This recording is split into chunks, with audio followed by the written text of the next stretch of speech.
Sometime in the year 2026, humans open a portal called the Ark to the world of hell they found on the planet Oldaway. We see a group of scientists running for their lives as they are picked off.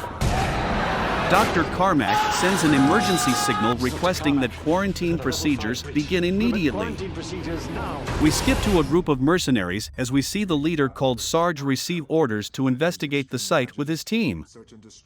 They were supposed to be taking leave to visit their families, but the Rapid Response Tactical Squad was called on for the mission. Sarge tells John he's not needed because he knows his sister Samantha is one of the scientists on Oldaway. John steps into the chopper right before they head out for the mission. They get a glimpse of the distress message as they head out. Sarge gives them the orders to find the team, eliminate the threat, and secure the facility.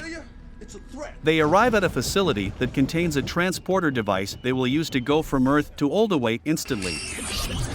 Once they reach the main room at Oldaway, they meet Pinky, who is in control of the quarantine and lockdown.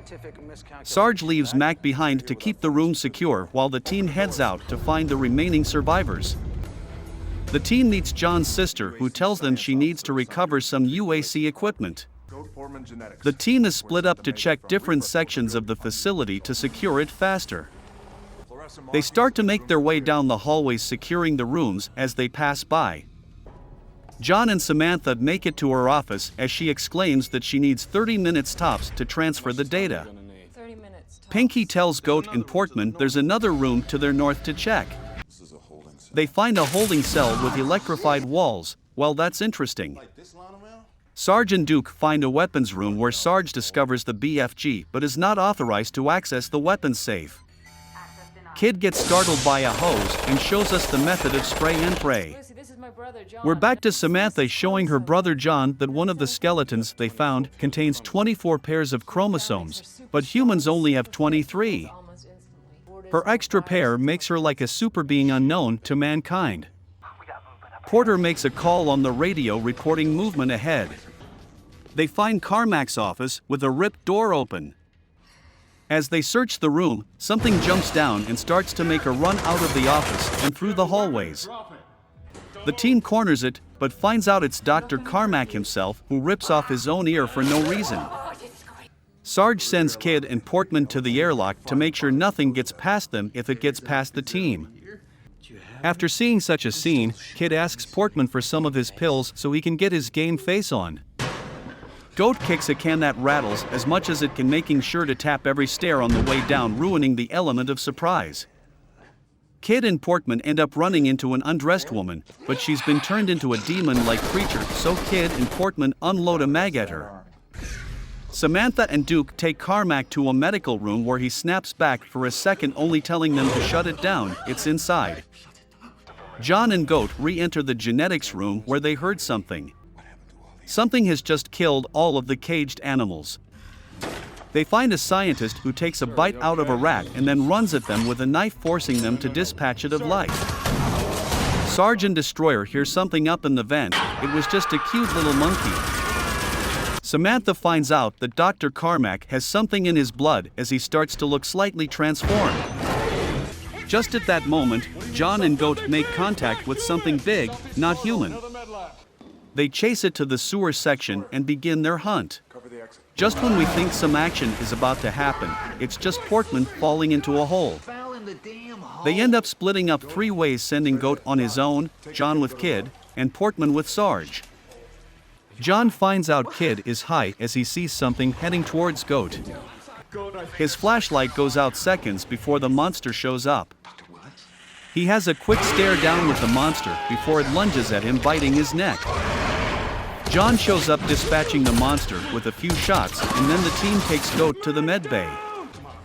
They try their best to bring him back, but poor Goat is flatlined. Sarge then shows Samantha one of the creature's bodies, which surprises her as she says she's never seen anything like that. John says that is not what he and Goat were shooting at in genetics either, meaning there's more.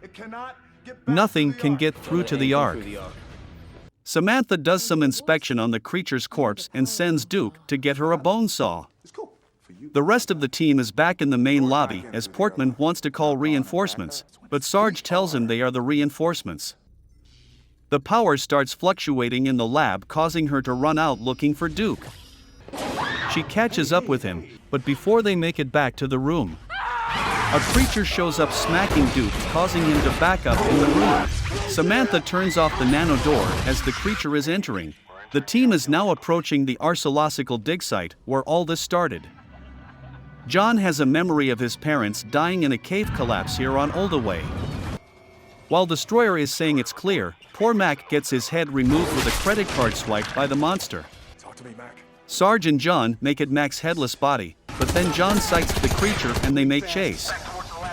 The team meets up as Sarge tells them what rooms to cover, then makes the statement, "We're going to need something with a little more kick."